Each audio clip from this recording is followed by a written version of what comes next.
함께 읽은 본문 말씀은 예수님께서 말씀하신 탕자의 비유 중 마지막 부분에 나오는 말씀입니다.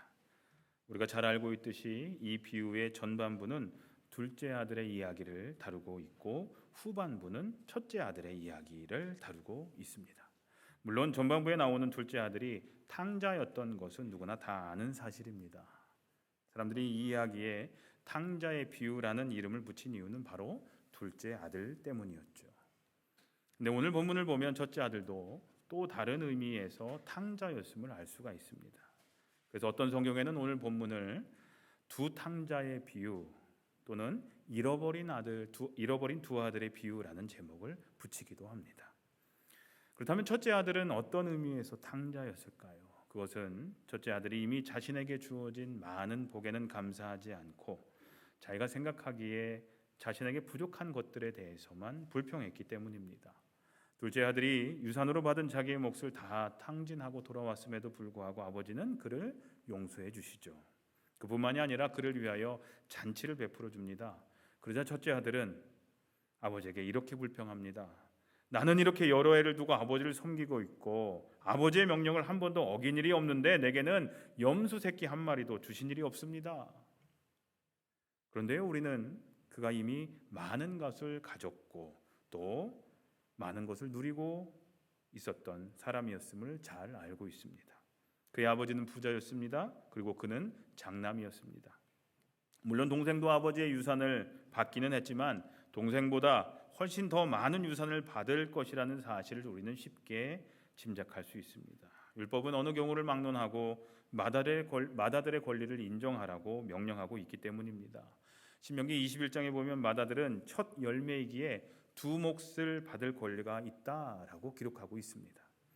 그리고 이 비유에 나오는 둘째 아들은 자기에게 이미 할당된 아버지의 유산을 다 가져갔으므로 아버지가 말씀하신 것처럼 지금 아버지에게 있는 모든 것이 다 첫째 아들의 것이기 때문입니다. 얘야, 너는 늘 나와 함께 있지 않느냐? 또 내가 가진 모든 것은 다 네 것이 아니냐? 이 아버지의 말이 다 맞는 말이었습니다.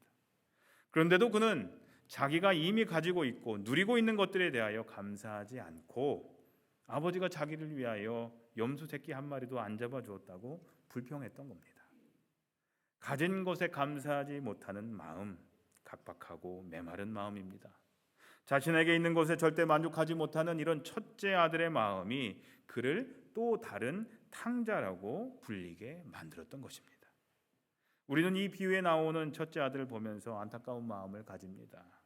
나라면 저렇게 안 할 텐데 라고 생각하실지도 모릅니다. 그런데요, 사실 우리는 이 첫째 아들의 이야기 속에서 우리 자신의 모습을 보게 됩니다. 이미 가지고 있고 또 누리고 있는 것들에 대해서 감사하기보다는 부족하다고 느끼는 것들, 그런 것들로 인해서 만족하지 못하고 불평하면서 나 스스로가 불행하다고 느낄 때가 많기 때문입니다. 특별히 남과 비교하면서 내가 가지고 있지 못한 것을 다른 사람이 가지고 있을 때 그 사람과 나를 비교하면서 자신을 불행하다고 여깁니다.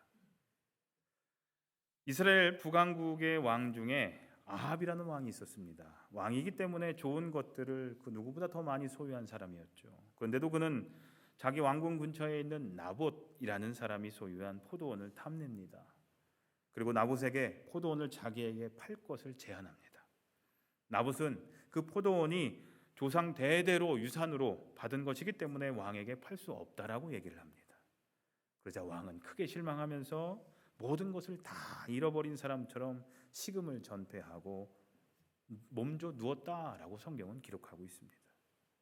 자신이 가진 것들에 대해 감사하지 못하고 없는 것만 생각하면서 실망하고 불평하고 불행하다고 생각하는 사람들의 전형적인 모습이죠.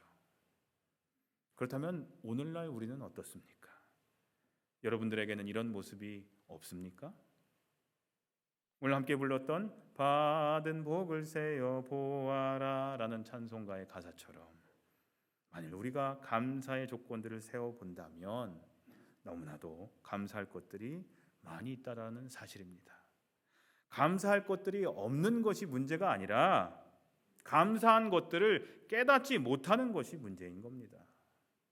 다시 한번 말씀드릴까요? 감사한 것들이 없는 것이 문제가 아니라 감사한 것들을 깨닫지 못하는 것이 문제라는 거예요. 하나님은 사람의 마음을 정말로 신비하게 창조하셨습니다. 어떤 상황이 주어졌을 때 부정적으로 그것을 바라보기 시작한다면 한없이 불평을 드러놓게 됩니다. 자신이 불행하다고 생각하며 절망하게 됩니다. 마음만 상하게 되는 것이 아니라 몸도 상하게 됩니다. 우리 삶의 모든 것들이 뒤죽박죽으로 만들어 놓습니다. 그러나 똑같은 상황 가운데서도 긍정적인 마음을 가지면 오히려 더 깊은 감사를 드릴 수 있습니다. 절망이 아니라 더 큰 용기를 가질 수가 있습니다. 불행이 아니라 참 행복을 느낄 수 있습니다. 감사하는 마음 그리고 불평하는 마음, 이 둘은 종이 한 장 차이 정도입니다. 그러나 이 조그만 차이가 우리를 불안하게도 만들고 또 행복하게도 만든다는 겁니다. 사랑하는 성도님들, 하나님께서 어떤 사람을 좋아하시겠습니까? 부모들이 부모 말을 잘 듣고 잘 따르는 자녀들로 인해서 더 기쁨을 얻듯이 하나님은 우리를 향하신 하나님 아버지의 뜻을 행하는 사람을 좋아하십니다. 그렇다면 우리를 향하신 하나님 아버지의 뜻은 무엇입니까? 모든 일에 감사하는 것. 오늘 주보에도 들어가 있죠. 모든 일에 감사하는 것. 성경은 이것이 우리를 향하신 하나님의 뜻이라고 말씀하고 있습니다. 범사에 감사하라. 그게 모든 일에 감사하는 건데요. 슬플 때도 감사할 줄 알아야 된다는 거죠. 기쁠 때만 감사하는 건 누구든지 다 할 수 있습니다. 하지만 어려운 일이 나의 삶 가운데 닥쳤을 때 감사하는 것 아무나 할 수 있는 일이 아닙니다. 하지만 그래도 감사하라고 우리에게 명령하십니다. 데살로니가전서 5장 16절에서 18절에 항상 기뻐하십시오. 끊임없이 기도하십시오. 모든 일에 감사하십시오. 이것이 그리스도 예수 안에서 여러분들에게 바라시는 하나님의 뜻입니다라고 말씀하고 있습니다. 모든 일에 감사하는 것이 우리를 향하신 하나님 아버지의 뜻이랍니다. 추수감사주일, 추수감사절을 이제 앞으로 맞이하면서 가장 먼저 떠올릴 수 있는 말은 풍성이라는 단어일 겁니다. 추수로 인해 모든 것이 풍성한 계절이기 때문입니다. 앞에 보셔도 풍성하죠. 그리고 그 다음에 떠오르는 단어는 감사입니다. 풍성함을 주신 하나님께 감사드리는 것이 마땅하기 때문이죠. 이것이 우리가 추수감사절을 지키는 이유일 겁니다. 그런데 감사의 절기가 되었는데도 풍성함을 피부로 느낄 수가 없습니다. 여러분들 삶이 풍성하다고 느껴지십니까? 물가는 오르죠. 경기는 점점 더 침체되어 가죠. 비즈니스는 활기를 잃어가고 있죠. 어느 것 하나 안심할 수 없는 불안한 삶을 우리는 살아갑니다. 사랑하는 성도님들, 그래도 우리는 감사해야 합니까? 풍성함이 없어도 감사해야 합니까? 비즈니스가 점점 힘들어져도 이민 생활이 점점 갑갑해져도 우리는 감사해야 합니까? 네, 그래도 감사해야 합니다. 그래도 감사해야 됩니다. 이유는 분명합니다. 바로 감사가 하나님의 뜻, 하나님의 명령이기 때문입니다. 여호와께 감사하라. 그는 선하시며 그 인자하심이 영원하미로다. 우리를 비천한 가운데서도 기억해 주신 이에게 감사하라. 그 인자하심이 영원하미로다. 우리를 우리의 대적에게서 건지신 이에게 감사하라. 그 인자하심이 영원하미로다. 모든 육체에게 먹을 것을 주신 이에게 감사하라. 그 인자하심이 영원하미로다. 하늘의 하나님께 감사하라.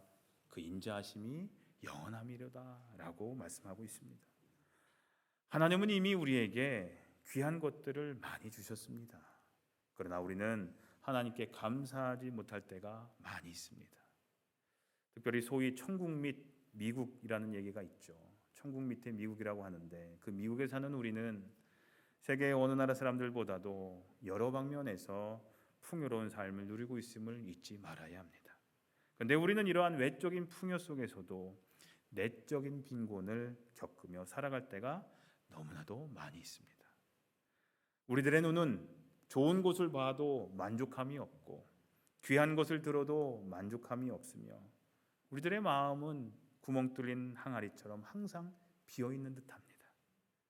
만족함과 감사함을 못 느끼고 항상 늘 공허합니다. 그런 삶을 살아가시는 분들이 의외로 많습니다. 그런데 행복은 먼 곳에 있는 것이 아닙니다. 행복은 나에게 앞으로 주어질 것들로 인해서 누릴 수 있는 것이 아닙니다. 내가 이걸 얻기만 하면, 내가 이걸 갖기만 하면, 내가 이걸 성취하기만 하면 행복이 나에게 따라올 거야 라고 우리는 보통 생각하지만, 나에게 앞으로 주어질 것들로 인해서 행복은 누릴 수 있는 것이 아니다라는 겁니다. 행복은 지금 나에게 있는 것들이 얼마나 소중한가를 발견하고 그것들로 인하여 감사한 마음을 가질 때 바로 지금 여기에서부터 누릴 수 있고 또 누려야 하는 것이 바로 행복이라는 겁니다. 여러분들에게 이미 주어진 것들, 함께 신앙생활을 할 수 있는 믿음의 동역자들이 있고 교회가 있고 우리의 이웃이 있고 가정이 있고 넉넉지는 않지만 그래도 나에게 살아갈 수 있는 그런 재물이 있고 그 모든 것들, 지금 현재 내가 가지고 있는 것들을 소중하게 생각하고 감사할 수 있을 때, 감사한 마음이 들 때, 그때 우리 삶 가운데 행복은 찾아온다라는 겁니다. 작은 것에 감사해 보십시오. 분명히 큰 것을 얻을 겁니다. 부족할 때 감사해 보십시오. 넘침의 축복이 임할 겁니다. 고통 중에 감사해 보십시오. 문제가 풀리고 우리 삶이 더 성숙해질 겁니다. 내가 가지고 있는 것에 감사해 보십시오. 하나님께서는 우리가 그것들을 마음껏 누리며 살게 하실 겁니다. 그리고 우리에게 감사의 조건들을 수도 없이 더하여 주실 줄로 믿습니다. 이것이 바로 행복하고 풍요로운 감사의 삶을 사는 비결인 겁니다. 장성도님들, 우리의 감사의 삶은 언제부터 시작이 됩니까? 언제부터 여러분들 감사하면서 사시겠습니까? 더 사업이 좀 더 확장이 되면요, 안정되면요, 집페이먼트 다 끝나면요, 자녀들이 대학 졸업하고 직장 얻고 결혼해서 안정적인 가정을 이루면요, 내가 건강을 되찾으면요, 아니요, 바로 지금입니다. 바로 지금부터 감사하셔야 됩니다. 바로 지금이 감사해야 할 시간인 것입니다. 한번 이 시간 따라해 보실까요? 하나님 감사합니다. 하나님 감사합니다. 하나님 진심으로 감사드립니다. 우리 삶의 환경은 변한 것이 없을지라도 감사하면, 감사할 것들을 찾아 감사하면 분명히 우리 삶의 환경은 변화될 겁니다. 감사할 수 있는 상황으로 분명히 하나님께서 만들어 주실 줄로 믿습니다. 내가 원하는 환경이 갖춰졌을 때 감사하는 것이 아닙니다. 지금 우리에게 베풀어 주신 현재의 삶에 만족하며 감사할 수 있어야 합니다.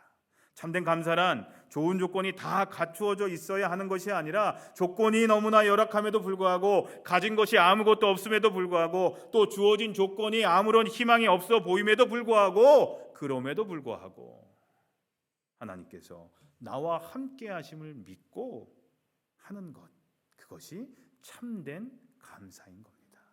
이 참된 감사를 오늘 우리가 회복했으면 좋겠습니다.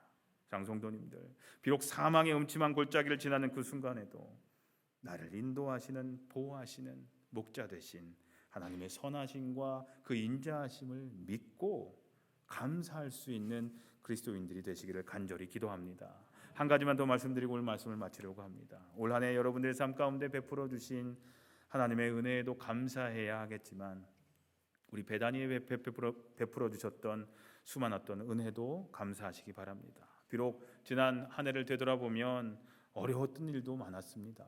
가슴 아팠던 일도 많이 있었습니다.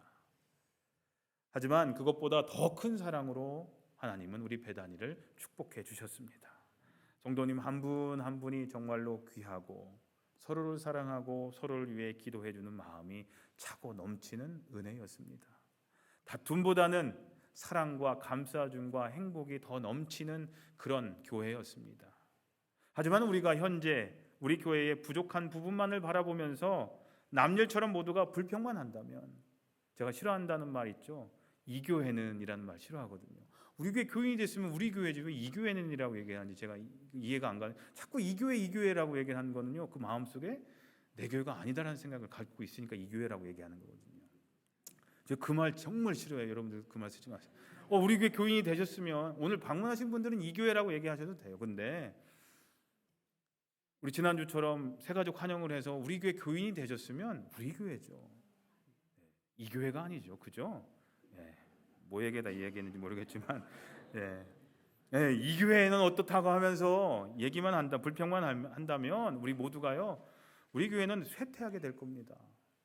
그러나 우리가 현재 상황만을 바라보는 것이 아니라 이미 주신 것에 감사하면서 보이지 않는 것들에 대한 비전을 품고 믿음으로 기도하고 또 감사한다면 분명히 우리 배단위는 하나님께 칭찬받는 아름다운 교회, 그리고 교회다운 교회로 성장해 나갈 줄로 믿습니다. 추수감사주의를 지내면서 올 한 해 우리를 향하신 하나님의 귀한 사랑을 기억하며 우리는 모두 하나님께서 마땅히 받으셔야 할 영광과 감사를 돌려드려야 할 줄로 믿습니다. 우리를 향하신 하나님의 선하심과 인자하심, 신실하심과 그 실수 없으심을 우리가 강하게 믿고, 비록 우리가 절박하고 비관적인 상황에 있다 할지라도 하나님께 감사하고 하나님을 찬양해야 할 줄로 믿습니다. 사랑하는 성도님들, 우리가 추수감사주의를 보내며 이제 추수감사절을 맞이하며 오늘 제목과도 같이 그래도 감사하십시오, 그럼에도 불구하고 감사하십시오, 그리 아니하실지라도 감사하십시오.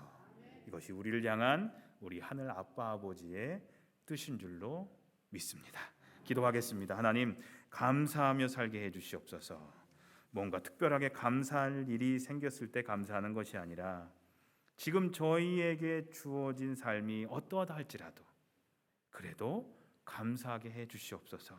현재 저희의 삶에 만족하며 감사할 수 있게 해주시옵소서. 이 땅의 것을 더 많이 가지지 못한 것을 불평하고 원망하는 것이 아니라 오늘 지금도 우리에게 내려주시는 그 하나님의 은혜와 사랑에 진심으로 감사하며 살게 해 주시옵소서. 저희를 향하신 하나님의 선하심과 인자하심을 믿고 비록 우리 삶의 환경은 좋지 못하다 할지라도 비관적이다 할지라도 하나님 그 선하심과 인자하심을 믿고 감사하며 살게 해 주시옵소서. 예수님의 이름으로 기도합니다. 아멘. 이 시간 하나님께 봉헌하는 시간 갖도록 하겠습니다.